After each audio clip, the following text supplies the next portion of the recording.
Hello everyone, welcome to my new blog. আবারও একটা নতুন ব্লগে আপনাদের ওয়েলকাম। তো আজকে আমরা সকাল সকাল বেরিয়ে গেছি ঘুরতে যাব বলে।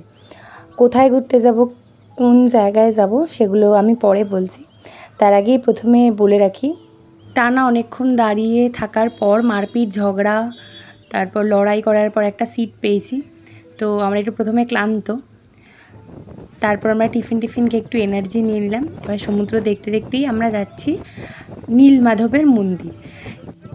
বালেশ্বর, কটক ওইসব জায়গা সব ফেলে রেখে যেতে হয়, অনেকটাই দূর পুরীর থেকে। তো পুরো সারাটা দিন আমাদের বাসেই কেটেছে। বাসেই কী করছি সেগুলোই আপনাদের দেখাবো, আর মন্দির তো দেখাবোই।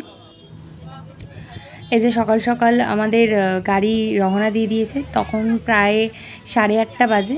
এটা অলমোস্ট আমি ভিডিওটা করেছি ওই 12:30 কি 11টা নাগাদ। এই যে দেখুন এখন পাহাড় দেখা যাচ্ছে, আমরা অনেকটা দূর চলে এসেছি পুরীর থেকে। এই যে আমরা পৌঁছেও গেছি, এটা তখন বাজে 1:30 বাজে, আমরা তখন 1:30 বাজে আমরা পৌঁছেছি। তারপর তো খুব বৃষ্টি পড়ে এইসব জায়গাগুলো একদম পুরো কাদা হয়ে গেছে। কিছু করার নেই, বাসেই জুতো খুলতে হবে। জুতো পরে যাওয়াটা বেকার, কারণ কোনো মন্দিরেই জুতো খোলা আবার পরা আবার সেটা পাহারা দেওয়া, তার থেকে ভালো বাসেই খুলে রাখা একটা সেফটি। তো এই যে আমরা মোট 60 জন মতন ছিলাম, আমি আগেও বলেছি। তো সবাইকেই মেনটেন করে নিয়ে যেতে হবে, কারণ এই জায়গাটা অনেকটা বড়, আর সবাইকেই দেখে রাখতে হবে কে কে আছে না আছে, সব হিসাব রেখে তারপর সব মন্দিরেই আমরা ঢুকছি। কারণ সবাইকেই ওনারা চেক করে নিচ্ছেন, মানে মঠের যে জল মন্দিরের থেকে আমরা এসছি আর কি তরফ থেকে। তো ওখানে যেই প্রভুরা আছেন ওনারা সবার হিসাব টিসাব রেখে যে কজন কোথায় যাচ্ছে না যাচ্ছে এইসব করে নিয়ে যাচ্ছে। এইগুলো করতে করতে একটু দেরি হয়ে যাচ্ছে, কিন্তু একটু সহ্য করতে হবে, কিছু করার নেই। একসাথে ঘুরতে এলে এগুলো ফেস করতেই হয়। তো দেখুন 108খানা সিঁড়ি পেরিয়ে মন্দিরের ওপরে উঠতে হবে। এক প্রকার পাহাড়ের ওপরেই মন্দিরটা। প্রত্যেকটা মন্দির ঘিরেই অনেক গল্প। তো নীলমাধবের মন্দির ঘিরেও অনেক গল্প আছে, সেগুলোতে আমি যাচ্ছি না, কারণ আমি এখানের ব্যাপারে বলতে চাই যে আমার এক্সপিরিয়েন্স কেমন এই জায়গাটা নিয়ে। কষ্ট হচ্ছে, কিন্তু তাও আমি খুব হ্যাপি যে রথের মতন সময়ে আমি পুরীতে আসতে পেরেছি।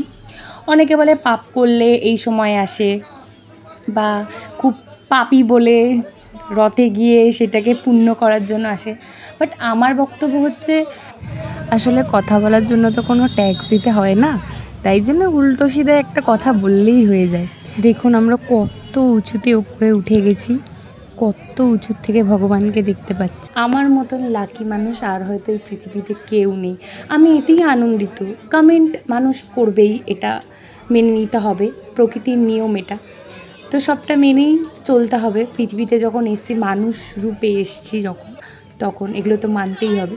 তো যাই হোক, এই যে মন্দিরটার ব্যাপারে গল্পটা, সেটা না হয় অন্য কোনো সময় আপনাদেরকে আমি বলবো। এখন আমি মন্দিরটা ভালো করে ঘোরাতে চাই, কারণ আমার দেখাই প্রথম পাহাড় মানে অনেকে বলছে পাহাড়, কিন্তু একটা কথা আমার মাথায় আসছে যে সমতলের থেকে উঁচু মানেই সেটা পাহাড়, সেটা মাটির হোক পাথরের হোক, যারই হোক সেটা পাহাড়। তো সেখানের উপরে এরকম একটা মন্দির, আবার এখানে মানুষ ডেলি পুজো করছে। তো আমার কাছে সবটাই খুব নতুন আর খুব অন্য রকম। তো সেগুলোই আপনাদের সাথে শেয়ার করব। এই যে আমরা একটা মন্দির ফার্স্টে দর্শন করেছি, মহাদেবের মন্দির। তারপর এবার আমরা নীলমাধবের মন্দির দর্শন করব। নীলমাধব মানে এখানে শ্রীকৃষ্ণ। তো আমরা একদিকে লাইন করে নিয়েছি, এরপর আমরা ঢুকবো। এখানে অনেক নিয়ম আছে, যেমন এখানে যারা পূজারী ওনাদের আলাদাভাবে দক্ষিণা দিতে হয়। তো যার কারণে আমাদের মঠ থেকে যার প্রভুরা এনেছেন ওনারা আমাদের থেকে আগেই দক্ষিণাটা নিয়ে নিয়েছে। এবার ওনাদেরকে একসাথে দিয়ে দেওয়া হবে, মানে ওনারা আমাদের কাছে আর চাইবে না, মানে এখানের যে পূজারী ওনারা আমাদের কাছ থেকে আর কোনো দক্ষিণা নেবে না। তো তার কারণেই আমাদেরকে একে একে ঢোকানো হয়। প্রচণ্ড ভিড় ভিতরে, একটু দাঁড়ানোর জায়গা নেই। আর আমাদের সঙ্গে পরী ছিল, এটা হচ্ছে আমাদের সবথেকে মানে একটা অন্যরকম ব্যাপার যে আমরা নিজেরা তো বেরিয়ে যাব, বাট ওই বাচ্চাকে নিয়ে খুব কষ্ট ছিল। বাট আমি একটা কথাই প্রথম থেকেই বলছি, ওর ভাগ্যে আছে তাই ও দেখতে পাচ্ছে, এটা নিয়ে কোনো কথাতে আমি যাব না, এটা একদম আলাদা একটা বিষয়। তো আমাদের এখানে দেখা হয়ে গেছে, দেখার পর আমরা যাব এই দিকটায় ভোগ নিতে, মানে মন্দিরের পিছন দিকটাতে একটা সিঁড়ি আছে, ওখান দিয়ে নেমে মহানদী দেখা যায়, কিন্তু ওটা একটা না ওখানের এরিয়ার মিডিলে, তার কারণে ওই দিক দিয়ে কেউ নামে না। এখানে লোকে ভোগ নিচ্ছে, দেখছে, নিচে নামছে, নদী দেখছে, চলে আসছে। আমরাও জানতাম না, আমরাও নেমেছি, মানে নদীতে নামিনি, জাস্ট দেখার জন্য নেমেছি কী আছে, দেখেছি, আবার চলে এসেছি। আমরা অন্য সাইড দিয়ে নদীতে নামবো, সেটাও আপনাদের সাথে আমরা শেয়ার করব।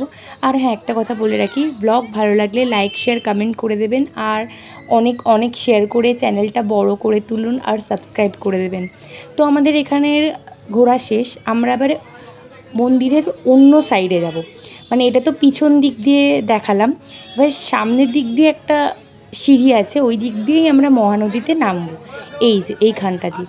তো দেখুন, এখান থেকে আমি আপনাদের দেখাতে পারছি কি না জানি না, এখান থেকে নিচটা একটু মানে ভালো করে দেখুন, বুঝতে পারবেন যে কতটা নিচে আমরা নামছি। এই যে আমি ভালো করে দেখিয়ে দিচ্ছি,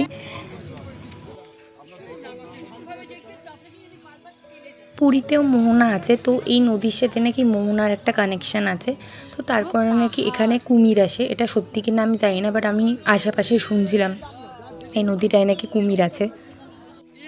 যে যেইভাবেই পাচ্ছে এখানে স্নান করে নিচ্ছে, এখানে স্নান করা মানে খুব পুণ্য লাভ করা। তো আমরা এখানে স্নান করিনি, কারণ অনেকটা দূর, আমি আগেও বলেছি পুরীর থেকে, এরকম কোনো প্ল্যান ছিল না।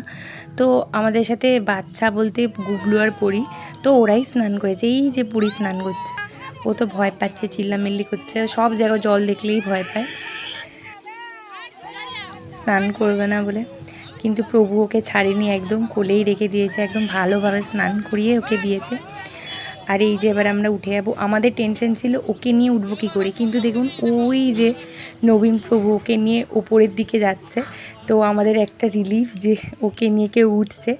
আর আমরা দেখুন না কিরমভাবে উঠছি, সবাই পুরো পারছি না আর ওপরে উঠতে, কারণ ওটা পুরো পাহাড়। আর তারপরে আমরা এই সামনেটা এসে দেখছি আশপাশটা কেমন, পুরো নীল, পুরো নীল, সব পাহাড়গুলোই দেখতে প্রায় নীল, মানে ভিউটাই আলাদা। এই যে দেখুন এখানটা কত সুন্দর জায়গাটা।